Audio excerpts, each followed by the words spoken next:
ଆସନ୍ତୁ ବୁଲିଯିବା ହିଙ୍ଗୁଳା ମନ୍ଦିର। Welcome to my friends. ତ ଆପଣ ଚାଲନ୍ତୁ ବର୍ତ୍ତମାନ ଆମେ ହିଙ୍ଗୁଳା ମନ୍ଦିର ଯିବା।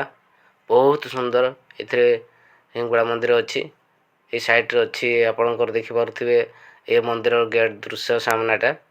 ଆଉ ଏପଟେ ଆପଣଙ୍କର ସିଧା ଏଇଠି ମନ୍ଦିର ଜୋତା ଏଇଠି ରଖିବା ପାଇଁ କରାହେଇଛି, ଭିତରକୁ ନେବା ପାଇଁ ବନ୍ଦ। ତ ଏଇଠୁ ଆସିବେ ମନ୍ଦିରକୁ, ପୁରା ସାମ୍ନାରେ ଅଛି ବଣ ପାଖାପାଖି ଶାଳବଣ ମଝିରେ ଏଠି ଘଣ୍ଟି ଅଛି। ଆଉ ଏପଟେ ରହିଲା ଆପଣଙ୍କର ଜଗନ୍ନାଥ ମନ୍ଦିର ଅଛି ସାଇଡ଼୍ରୁ। ଏପଟେ ଡାହାଣକୁ ଅଛି ମନ୍ଦିର। ଏପଟେ ଗେଟ୍ ସାମ୍ନାଟା, ଏଠି ଗେଟ୍ ଅଛି, ଏଠି ଆପଣ ଦେଖିପାରିବେ। ଆଉ ଏପଟେ ହେଲା ମେନ୍ ମନ୍ଦିରଟା, ହିଙ୍ଗୁଳା ଯେଉଁଠି ହିଙ୍ଗୁଳା ପୀଠ ଠାକୁର ଯେଉଁଠି ଅଛନ୍ତି।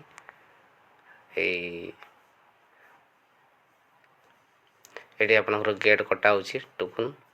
ଏପଟେ ମେନ୍ ରାସ୍ତା ଯେଉଁଟା ଆସିଲେ ଆମେ ଯେଉଁଟା ଯାଉଛେ ସେଇ ରାସ୍ତାଟା ଏପଟେ ସିଧା ଯିବାକୁ ପଡ଼ିଥାଏ।